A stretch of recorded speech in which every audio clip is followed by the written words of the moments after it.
Certaines personnes se demandent quelle est la différence entre Sister Locks et Micro Locks. En fait, Micro Locks, ça englobe toutes les locks qui ne sont pas grosses. Micro parce que c'est petit. Imaginons que je souhaite être une locticienne certifiée qui peut installer des Sister Locks, sachant que Sister Locks, c'est dans les Micro Locks. Donc, je vais suivre la formation, les cours, et ensuite, j'aurai la certification. Et surtout, le Graal, c'est d'être sur le site internet où ça regroupe toutes les personnes qui font des Sister Locks par ville, par pays, je pense même par continent.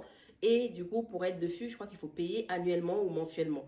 Donc déjà, il y a tout ça. Et ensuite, les Sister Locks, c'est super petit. Dans le sens où c'est vraiment plus petit que les Micro Locks. Ce que moi j'ai, c'est des Micro Locks, on les appelle comme ça, parce que ça n'a pas été installé par une locticienne certifiée Sister Locks. Et surtout, on n'a pas respecté les grilles des Sister Locks. Donc c'est vraiment quadrillé et je trouve ça super beau esthétiquement. Mais en vrai, est-ce que je me suis prête à payer 500 €, 600 € pour avoir des Sister Locks sur la tête et juste pour avoir ce quadrillage-là, sachant que ce que ma mère m'a fait sur ma tête, elle l'a fait en 18 heures, gratuitement.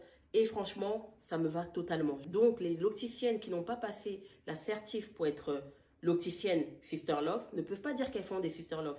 Elles sont obligées de dire qu'elles font que des Micro Locks. Mais je sais que beaucoup de personnes confondent ça. Je crois que l'outil de resserrage des Sister Locks est aussi certifié dans le sens où c'est pas tout le monde qui peut l'acheter, c'est pas tout le monde qui peut l'obtenir et c'est pas tout le monde qui peut l'utiliser. Et même l'outil pour faire les Sister Locks, parce qu'il y a un outil aussi pour les faire, pour mesurer en fait la taille des Sister Locks. Bref, c'est toute une organisation, donc on peut pas dire que les Sister Locks c'est comme les Micro Locks. On va dire que les Sister Locks sont dans les Micro Locks parce que c'est petit, encore plus petit que ce que moi j'ai sur la tête, mais il faut que ça soit installé par une locticienne certifiée. Les différences que vous pouvez trouver entre Sister Locks et Micro Locks, c'est le prix. Parce que Sister Locks, c'est beaucoup plus cher que Micro Locks.